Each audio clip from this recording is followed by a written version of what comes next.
안녕하세요. 아유, 죄송합니다. 제가 열차를 놓쳐가지고. 왜 이렇게 오래간만이에요? 무슨 일 있으셨어요? 저한테 안 오셔가지고, 저한테 뭐 삐지신 거 있나. 걱정했는데. 자, 95페이지입니다. 95페이지 보시면, 동산 물권 변동과 공시 방법이 나오고요. 권리자로부터 취득해가지고 동산 물권 변동 요소로서의 인도가 나오는데 1번 현실의 인도, 여긴 개념이죠. 진짜 주는 거. 간이 인도는 뭐죠? 양수인이 점유하고 있을 때 인도 방법이죠. 예를 들어서 갑이 자신의 카메라를 을에게 빌려줘서 우리 현재 이 카메라를 점유하고 있는데요. 을이 마음에 든대요. 그래서 갑이 을에게 팔기로 했어요. 요 빌려준 카메라를 팔면 갑에서 을로 소유권이 넘어가려면 뭐가 필요하냐면 인도가 필요하단 말이죠. 이때 굳이 받아서 되돌려줄 필요는 없다. 이제부터 그 카메라는 네 거라는 의사 표시만 있으면 그것만으로 인도가 이루어지는데 여기 뭐죠? 간이 인도고요. 간이 인도 옆에다가 메모할 것은 뭐냐면 간접 점유권 소멸 이렇게 하나 한번 좀 메모할까요? 자, 이런 얘기죠. 지금 갑이 을에게 카메라를 빌려줬다는 말은 요 카메라를 갑이 뭐 하고 있었던 거죠? 간접 점유하고 있었던 얘기잖아요. 근데 을에게 소유권을 넘겨주게 되면 결과적으로 갑은 무엇이 없어지게 돼요? 간접 점유권이 없어지게 된다. 그래서 간인도란 양수인이 이미 점유하고 있을 때 인도 방법을 우리가 뭐죠? 간인도라고 하고 특징은 어떤 일이 발생합니까? 간접 점유권이 소멸하게 된다죠. 그 다음에 점유 계정은 뭐죠? 인도했는데도 불구하고 양도인이 계속 점유하는 경우죠. 갑이 가지고 있는 카메라를 을에게 팔고 요거를 예를 들어서 한 달 동안 을로부터 대여 빌리기로 했어요. 그런 경우에는 갑이 카메라를 계속 점유하고 있더라도 인도가 이루어지게 되는데 이걸 우리가 뭐죠? 점유 계정이라고 하고요. 특징은 점유 계정이 이루어지게 되면 어떤 일이 발생하냐면 간접 점유권이 발생하게 돼요. 그죠? 다시 말하면 을은 이 카메라에 대한 소유권을 취득하긴 하지만 자신의 카메라를 누구에게 지배시키고 있어요? 갑에게 지배시키고 있게 되니까 결국은 점유 계정은 무엇을 발생시키는 거죠? 간접 점유권을 발생시키는 거죠. 4번 목적물 반환 충분의 양도는 이런 거죠. 갑이 자신의 카메라를 병에게 빌려줘서 병이 이 카메라를 점유하고 있는데 갑이 이 카메라를 을에게 뭐죠? 팔기로 했어요. 그러면서 갑이 을한테 뭐라 그러냐면 네가 가서 받아 그랬단 말이죠. 그럼 결국 을은 카메라를 받은 것이 아니라 갑으로부터 병에게 달라고 요구할 수 있는 뭘 양도받은 거죠? 목적물 반환 증후권을 양도받은 거죠. 이렇게 양도인도 양수인도 아닌 제3자가 점유하고 있을 때 인도 방법이 뭐죠? 목적물 반환 증후권 양도고요. 메모할 것은 간접 점유권이 승계가 됩니다. 왜냐하면 갑이 자신의 카메라를 병에게 빌려주고 있었기 때문에 갑은 결국 뭐였죠? 간접 점유자였죠. 근데 을도 갑으로부터 실제 카메라를 받은 게 아니라 반환 증후권을 양도받았으니까 뭐가 되는 거죠? 간접 점유권을 승계받게 되는 거죠. 이 부분이 개념이네, 그죠? 다시 한번 볼까요? 진짜 주는 건 뭐죠? 현실의 인도. 이미 양수인이 점유하고 있을 때 인도 방법은 뭐죠? 간이 인도. 특징은 간접 점유권이 뭐하게 돼요? 소멸되게 되고 또 양도인이 인도했는데도 불구하고 계속 점유하는 것은 뭐죠?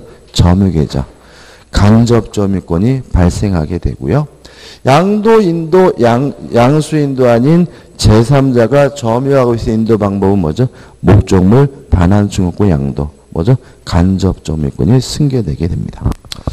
그 다음 넘겨보시면 이제 188조의 적용 범위 해가지고 뭐 쉽게 말씀드리면 동산에 대한 물권 변동은 인도가 이루어져야 물권이 변동되게 된다. 이런 정도고 그 다음에 이제 2번에서 선의 취득이란 말이 나오고 가로부터 무권리자로부터의 취득 점유에 뭐가 나오죠? 공신력이 나와요.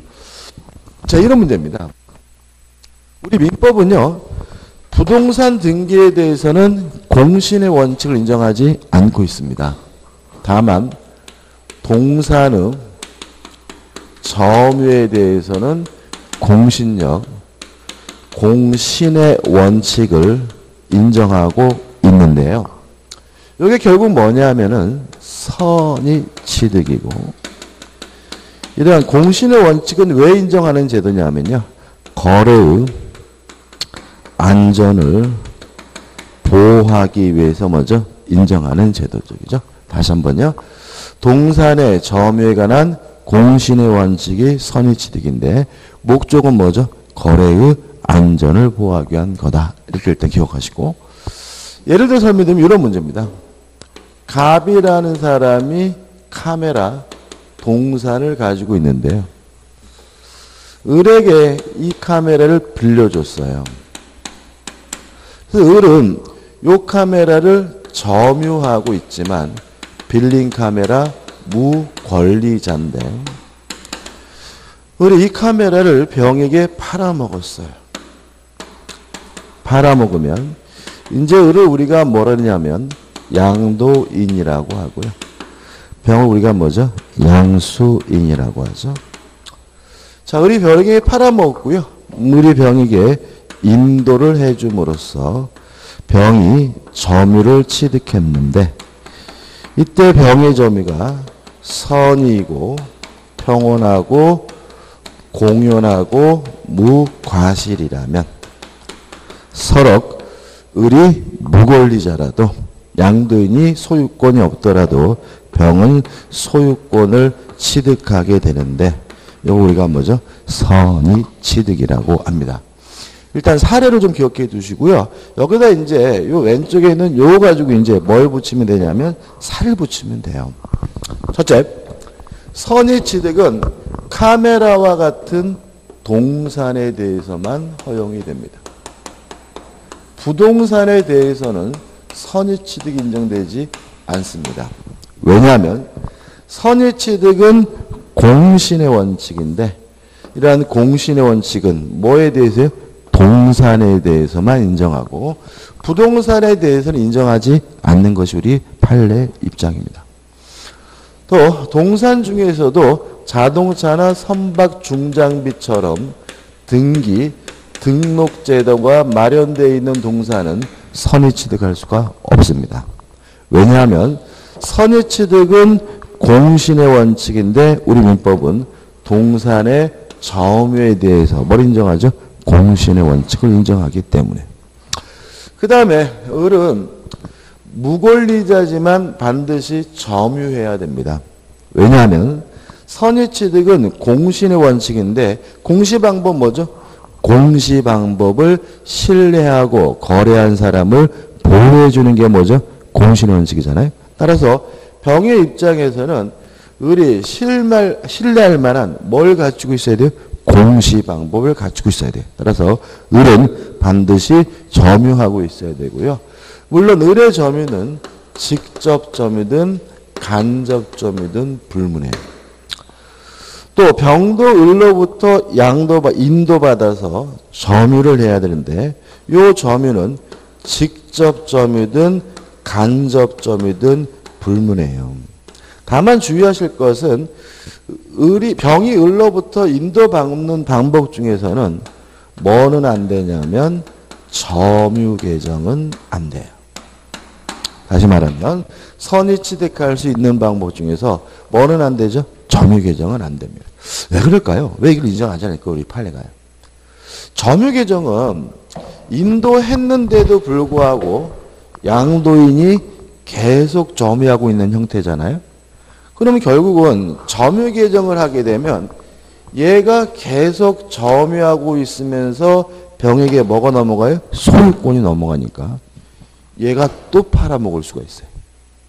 그죠? 또 팔아먹어서 점유계정하면 얘도 뭐가 생겨요? 소유권이 생기고 또 팔아먹고 뭐죠? 점유계정. 이 사람에게 뭐가 생깁니까? 소유권이. 그러면 한 개 물건에는 한 개 소유권이 있어야 된다는 뭐에 위반되게 됩니까? 일물일권주의에 반하게 되는 거죠. 그래서 인도 방법 중에 뭐는 안 됩니까? 점유계정은 안 돼요. 그 다음에 또 하나 조심할 것은 점유계정만 안 된다는 말은 반환충후권의 양도로서도 뭐가 이루어질 수 있다는 거죠? 선의취득이 이루어질 수 있다는 거죠. 반환충후권의 양도는 결국 뭐라고요? 간접점유권에 승계했잖아요. 그래서 그럼 결과적으로 반환충후권의 양도로도 선의취득할 수 있다는 말은 을이 간접점유하더라도 병이 뭐예요? 간접점유를 취득하더라도 뭐 할 수 있다는 얘기죠? 선의취득할 수가 있다는 얘기죠. 다시 한번요. 인도 방법 중에 뭐만 안 됩니까? 점유계정만 안 됩니다. 따라서 간이인도 반환충후권의 양도로도 뭐가 인정이 돼요? 선의취득이 인정이 됩니다. 그 다음에 을이 병에게 매매 계약을 해야 돼요. 다시 말하면 유효한 거래가 존재해야 합니다.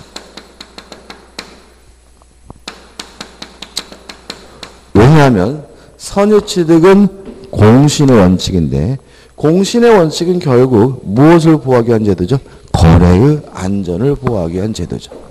따라서 만약에 을에서 병으로 넘어올 때 상속으로 넘어왔다면 선의취득할 수가 없어요. 왜냐하면 상속은 뭐가 아니에요? 거래가 아니니까요. 그죠? 만약에 상속으로 선의취득이 인정된다면 죽기 전에 바쁘겠죠. 그잖아요. 그죠?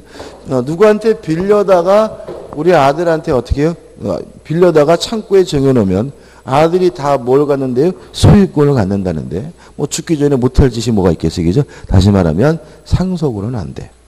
증여는 가능할까요? 증여. 왠지 안 될 것 같죠? 그죠? 근데 문제는 뭐예요? 증여도 거래죠.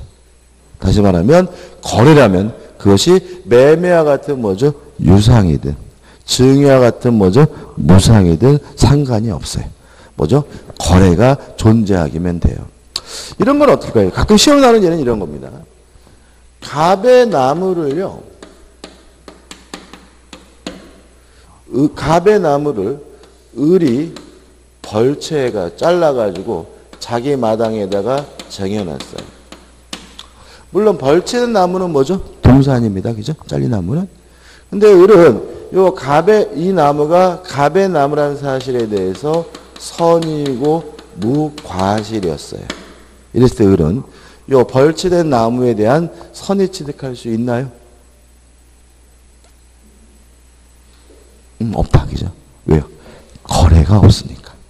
반드시 뭐가 있어야 돼? 거래가. 그러니까 을이 나무를 자르는 건 뭐가 아닙니까? 거래가 아니죠. 그래서 을은 선의 취득하지 못해요. 따라서 을권은 아닌 거죠. 근데 을이 만약에 병한테 팔아먹고 병한테 인도를 해주면 이 병은 뭐 할 수 있어요? 선의 취득할 수가 있다. 왜냐하면 매매, 뭐가 있기 때문에? 거래가 있기 때문에. 그죠? 그 다음에 이 거래는 아무런 흠이 없는 뭐에 대해? 유효한 거래여야 돼. 만약에 거래 자체가 이미 무효라면 그 안전을 뭐 할 필요 없어요? 보호할 필요가 없는 거죠. 거래 자체가 이미 취소할 수 있는 거라면 그 안전을 뭐 할 필요 없어요? 보호할 필요가 없는 거죠. 따라서 아무런 의미 없는 무슨 거래야지만요?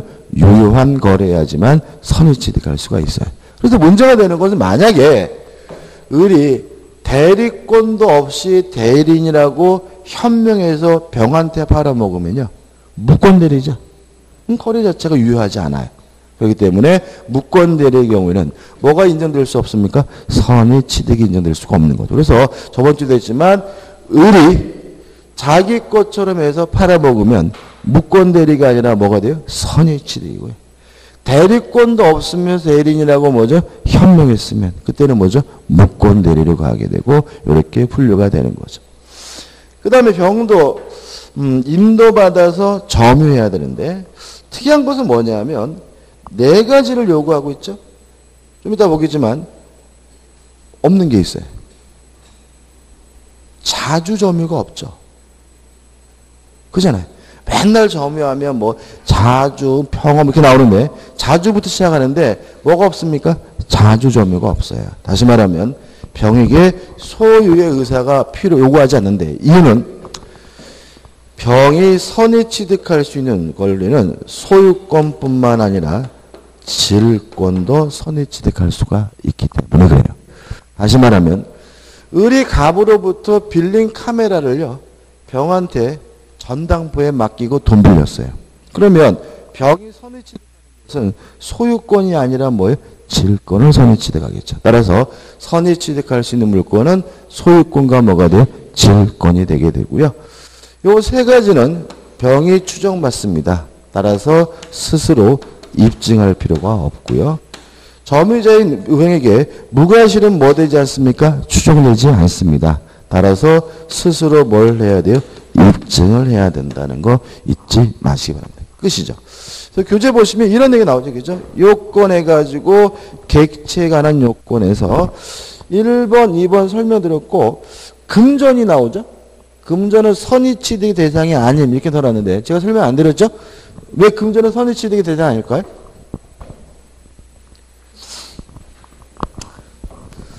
을이 갑한테 카메라를 빌렸어요. 누구 거죠? 갑 거죠. 을이 갑한테 현금 100만 원 빌렸어요. 누구 거예요? 을 거예요. 그러니까 다시 말하면 돈이라는 건 아주 특이합니다. 그러니까 가지고 있으면 당연히 뭣도 있는 거예요? 소유권도 있는 거예요.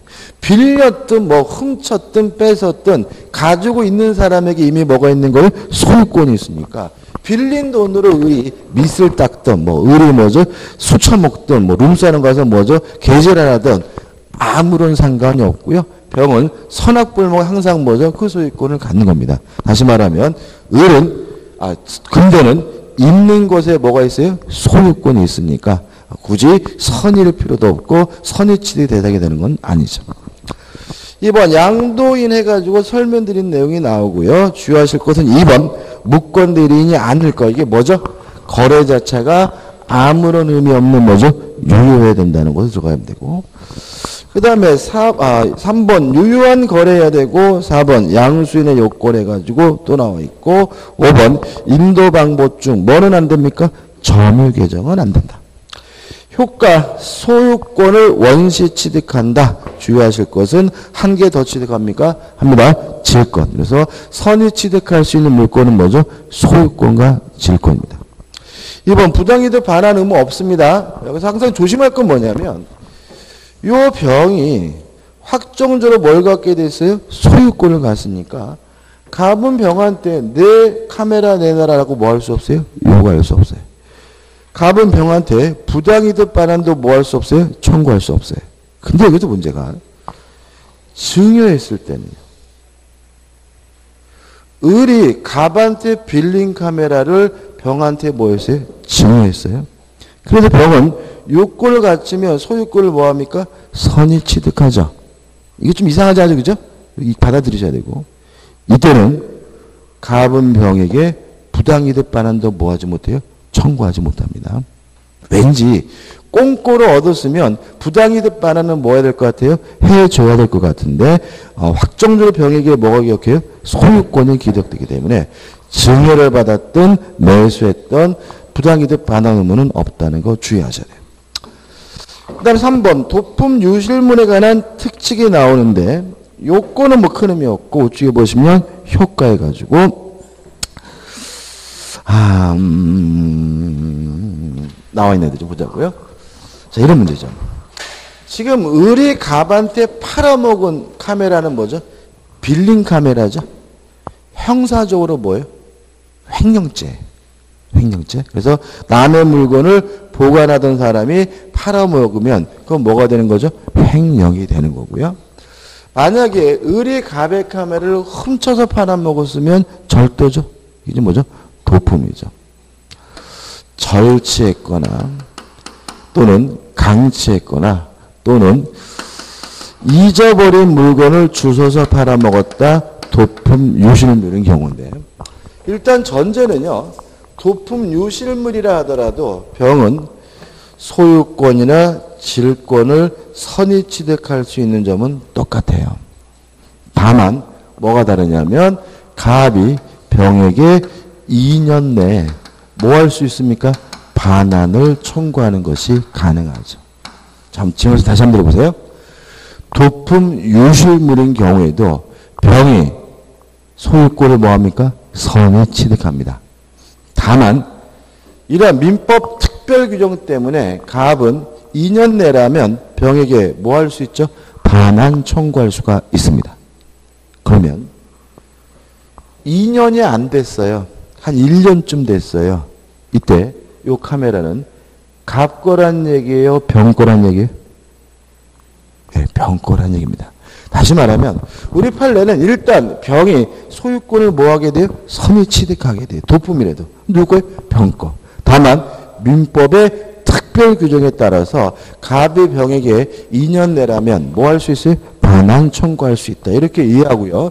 그 다음에 문제는 뭐냐면 우측 왼을 보시면 원칙 피해자 또는 유실자가 2년 내에 반환을 청구할 수 있는 상대방이 있는데 2년 내에 뭐 할 수 있어요? 반환을 청구할 수가 있는데 항상 이런 말씀 많이 드리죠. 우리 민법은 숫자가 나오면 뭐죠?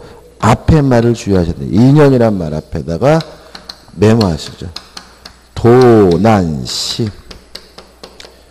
유실한 날. 그죠? 다시 말하면 언제부터 2년이냐면 도난당한 때부터 아니면 유실한 날로부터 뭐죠? 2년입니다. 어떻게 나오겠어요? 병이 선의 취득한 날로부터 2년 그럼 뭐예요? X다. 언제부터요? 도난 또는 유실한 날로부터 2년이고 그 다음에 2년 내 반환 청구할 때는 원칙적으로 대가를 보상할 필요는 없습니다. 다만 예외 가지고 대가를 변상해야 되는 경우가 있는데 경매나 공개시장 또는 동종류의 물건을 판매하는 상인에게서 구입한 경우에는 뭘 해야 됩니까? 대가 변상을 해줘야 반환을 청구할 수가 있습니다. 이해되시죠? 우리 삼수학 교과요. 제가 아까 유효한 거래가 존재해야 된다 그랬죠? 경매도 거래일까요? 경매를 통해서도 선의 취득할 수 있을까요? 있다는 거죠. 왜냐하면 지금 나왔잖아요. 경매로 선의 취득한 경우에는 뭘 하라고요? 대가 변상. 그 말은 결국은 우리 민법이 경매를 통해서 구입한 경우에도 뭐 할 수 있다고요? 선의 취득할 수 있다는 것을 전제하고 있다는 것도 주의하시기 바랍니다. 끝이죠. 그 다음에 5번에서 명인 방법이 나오는데 일단 점유나 또는 등기를 제외한 대외적으로 권리자임을 보여주는 공시 방법을 우리가 뭐죠? 명인 방법이라고 하고요. 일단 명인 방법에 대해서는 수목이 집단이나 미분리 과실에 대해서 어떻게 해요? 명인 방법이 인정이 되고요. 보통 시험에 나올 때는 이런 게 나옵니다. 수목의 경우에는요. 명인 방법을 통해서 토지에 분리된 독립된 부동산으로서 거래할 수가 있고요. 다만 임목에 관한 법률에 따라서 등기를 했다면 수목의 경우에도 등기를 통해서 뭐 할 수 있어요? 거래할 수가 있어요. 유의하실 것은 명인 방법은 완전한 공시 방법이 아니기 때문에 소유권만 이전할 수가 있지만 등기는 완전한 공시 방법이기 때문에 소유권을 이전할 수도 있고요. 저당권을 설정하는 것도 가능합니다. 그럼 이런 건 어떨까요?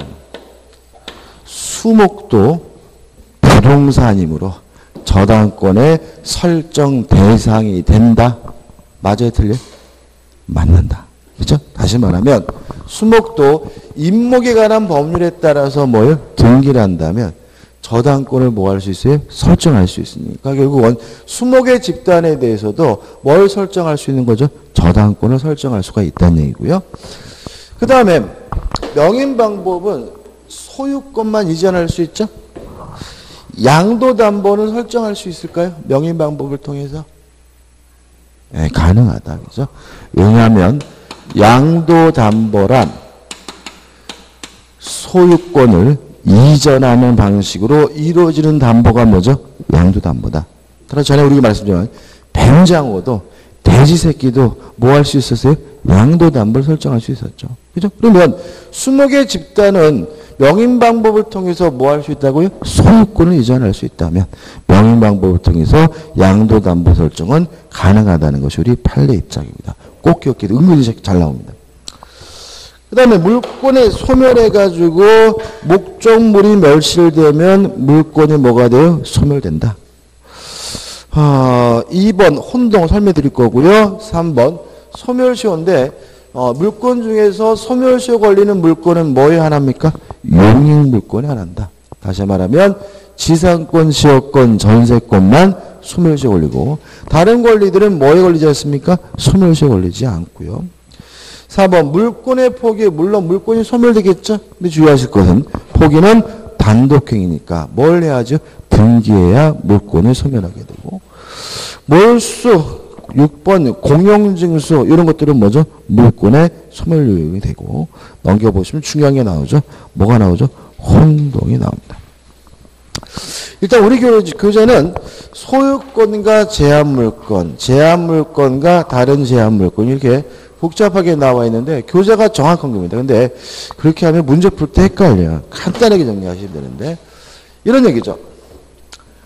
한 사람에게 2개 이상의 권리가 존재할 때는 2개 이상 있는 권리 중에서 쓸모없는 거, 불필요한 것은 자동으로 뭐가 돼요? 소멸되게 되는데 이게 뭐죠? 혼동이다.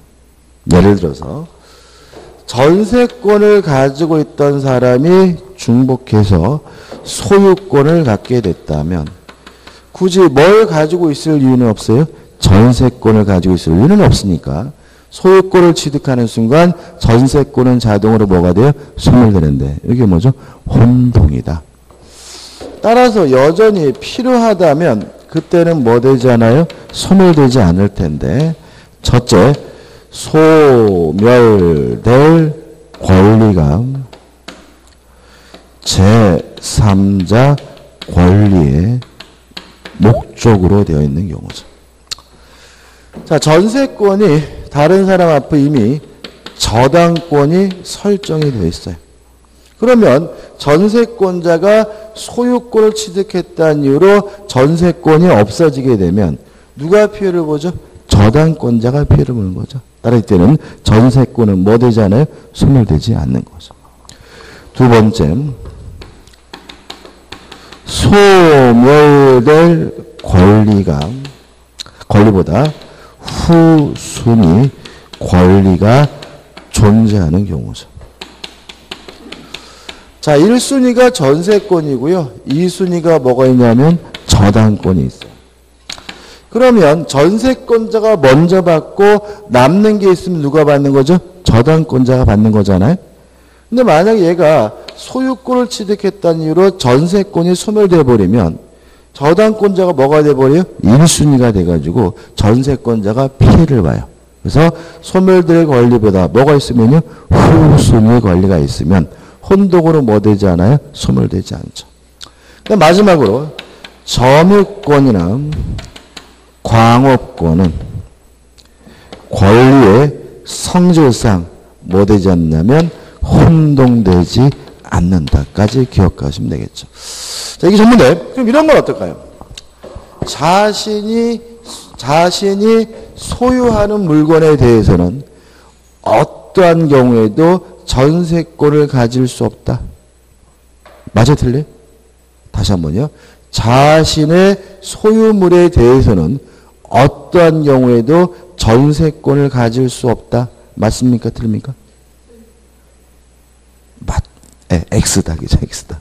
왜냐하면 혼동에 대한 예외가 있다는 말은 결국 이 사람은 전세권과 소유권을 중복해서 가질 수 있다는 거죠. 다시 말하면 자신의 소유물에 대해서도 일정한 요건을 갖추게 되면 뭘요? 전세권을 중복해서 가질 수 있는 거죠. 뭐 저당권도 마찬가지고요. 지상권도 마찬가지입니다. 그래서 우리가 필요한 경우 여전히 뭐 되잖아요? 소멸되지 않는다는 말 속에서 자신의 소유물에 대해서도 일정한 제한 요건을 중복해서 가질 수 있는 경우가 있구나라고 좀 이해하시고 넘어가시면 되겠죠. 끝이죠. 자, 여기까지고 이제 한 장을 넘겨보시면 100페이지에 점유권과 소유권 해가지고 1절 점유권이 나오고 있죠. 일단 개념은 뭔가요? 사실상 지배라고 있으면 훔쳤든 뺏었든 당연히 인정되는 권리가 뭐죠? 점유권이고, 유의하실 것은 항상 무엇과 분리하셔야 돼요? 본권과 뭐죠? 분리하셔야 된다. 왜냐하면 이러한 사실상 지배를 정당화시켜주는 이유를 우리가 뭐죠? 본권이라고, 본권의 가장 대표적인 것은 뭐죠? 소유권이다. 예를 들어서 제가 지금 안경을 쓰고 있죠. 저는 이 안경에 대해서 사실상 지배라고 있기 때문에 뭐가 있는 거죠? 점유권이 있는 거죠. 근데 제가 이 안경을 쓰고 있는 이유는 돈 주고 샀거든요. 다시 말하면 저는 본권으로서 뭐가 있는 거죠? 소유권이 있는 거죠. 근데 만약 제가 이 안경을 훔쳤어요. 훔쳤다 하더라도 저에게 뭐가 있는 거죠? 점유권이 있는 거죠. 다만 훔쳤기 때문에 정당화시켜지는 이유인 본권, 뭐는 없는 거죠? 소유권은 없는 거다. 이 점유권에서 항상 문제가 되는 건 뭐냐면 문제가 점유권인데 자꾸 머릿속에서는 소유권이 떠오르는 거예요. 자꾸 소유권을 가지고 문제를 풀어요. 근데 이런 여러분들의 행태를 출제자도 너무 잘 알아요. 그래서 보통 점유권에 대해서 문제를 낼 때는 어떻게 해요? 소유권으로 생각하면 틀리게 문제를 출제하고 있으니까 절대로 점유권은 점유권만 고려해야 되고요. 무엇을 고려하시면 안 돼요? 소유권은 고려하면 안 된다는 거 주의하시기 바랍니다. 2번 점유의 관념화가 나오죠. 이런 문제죠. 사실상 지배하고 있다면 훔쳤든 뺏었든 당연히 인정되는 권리가 뭐죠? 점유권이니까.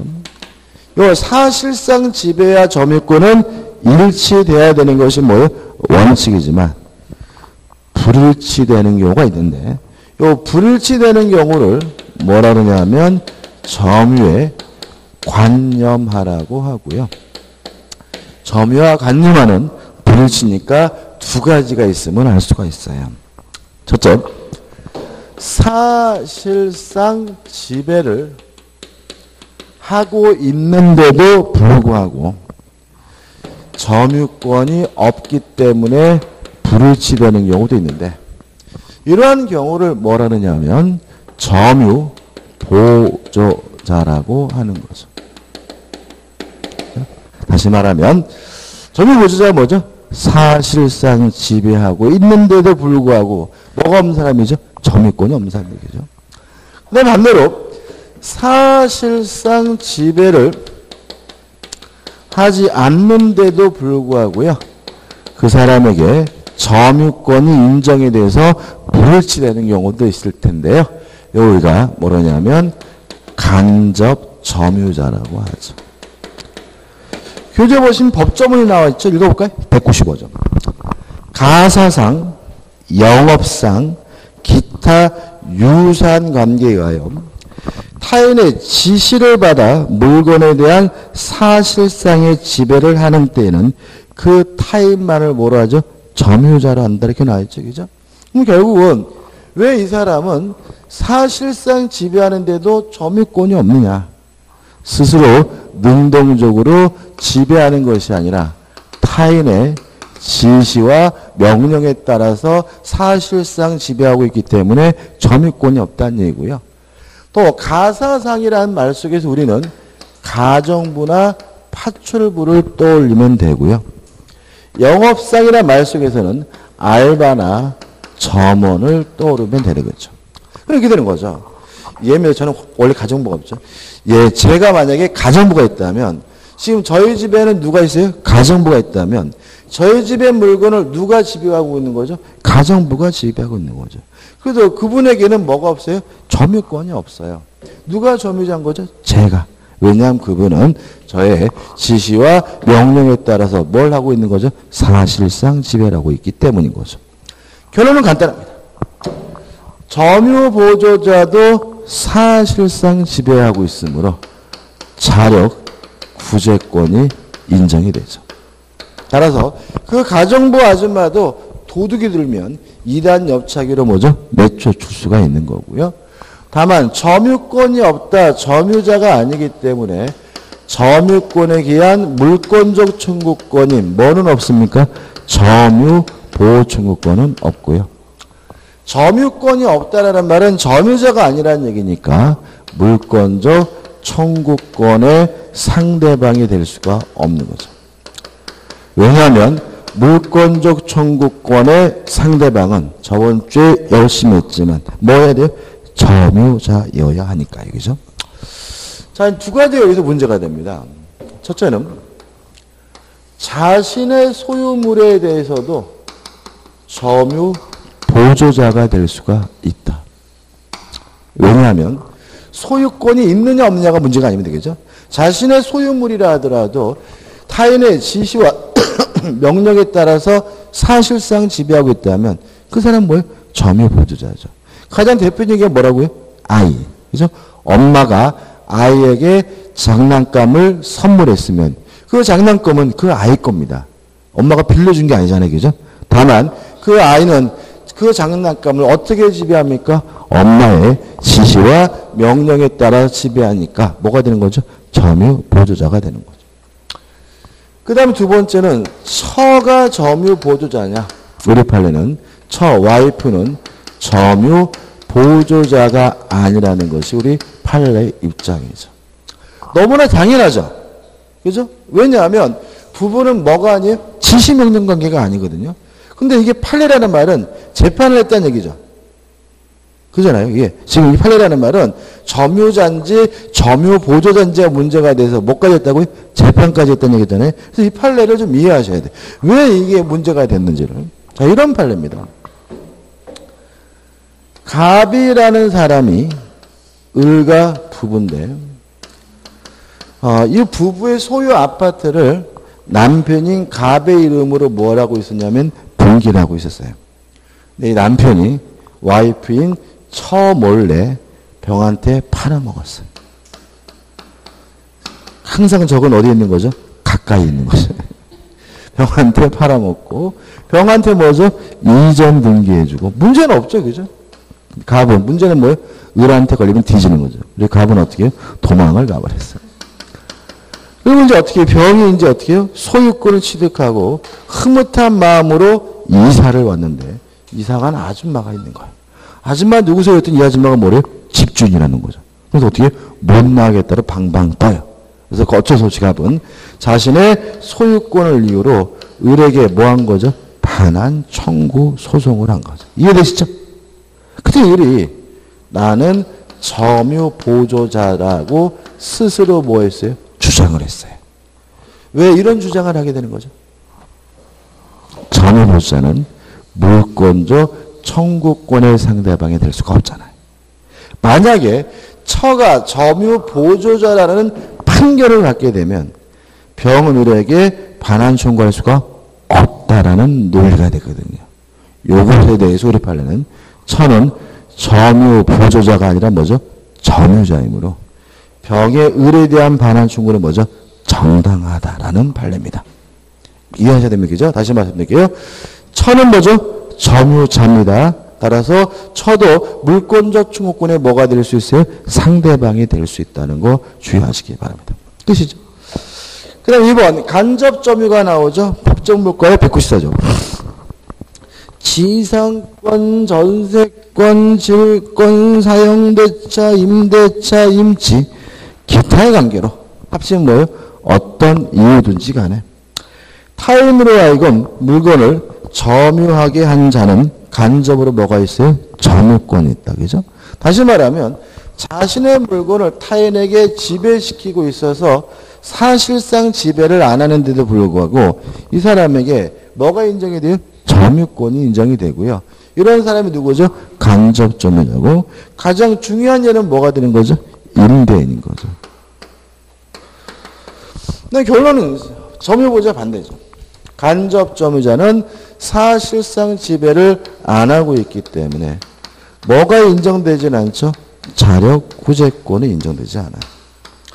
다만 점유권은 있기 때문에 점유권에 기한 물권적 충구권인 점유 보호충구권 행사할 수가 있고요.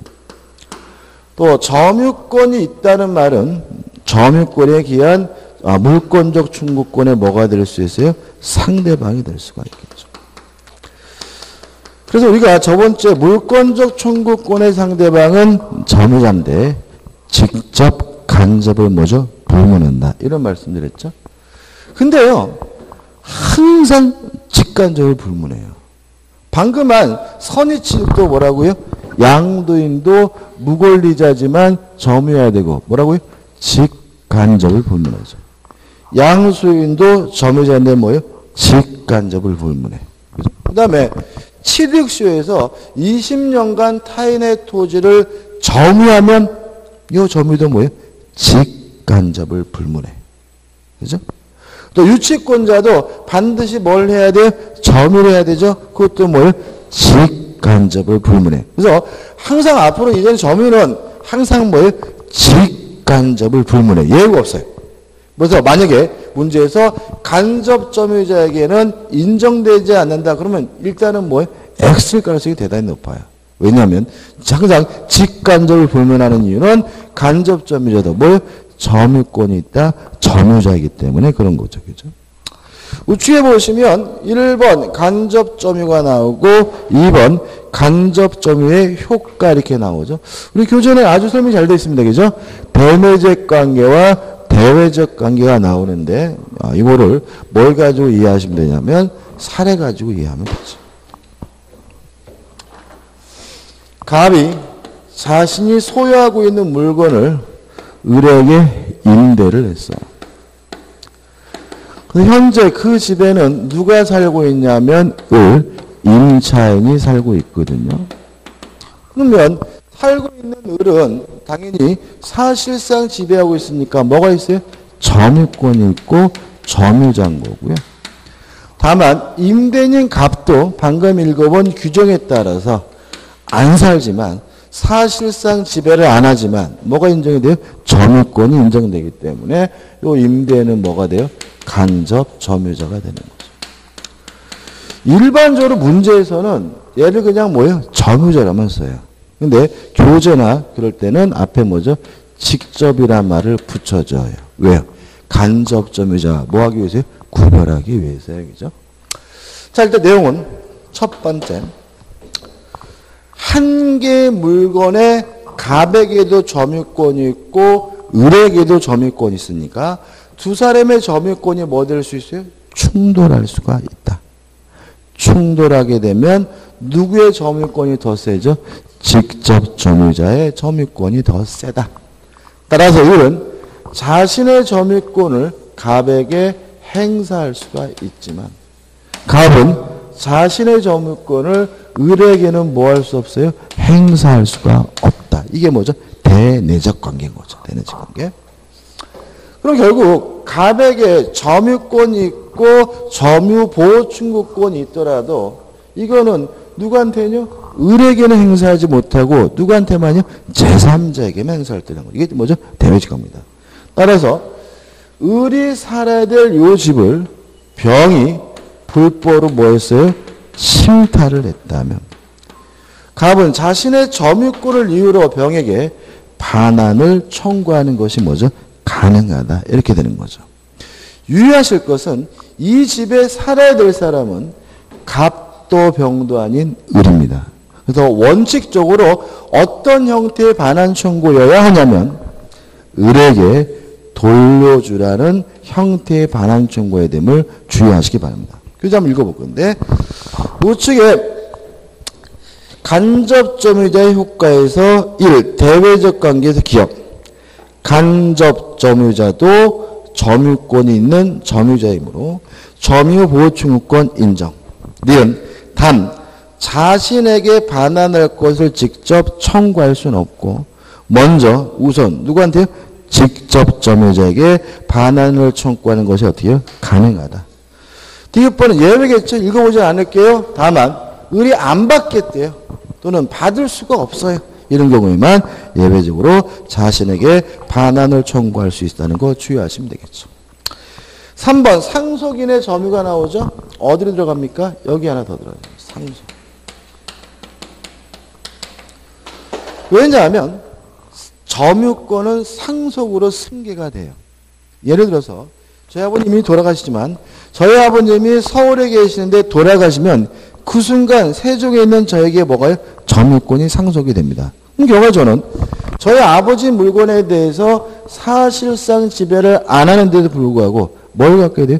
점유권을 갖게 된다는 얘기죠. 그죠? 다시 말하면 점유권도 뭐가 돼요? 상속이 되므로 상속인은 사실상 지배를 안 하는데도 뭘 갖게 됩니까? 점유권을 갖게 된다 정도만 기억하면 되겠죠. 그 다음 8년은 중요한 건 없고요. 넘겨보시면 이제 뭐가 나오죠? 점유의 태양이 나오는데 쉬었다가 보도록 하겠습니다.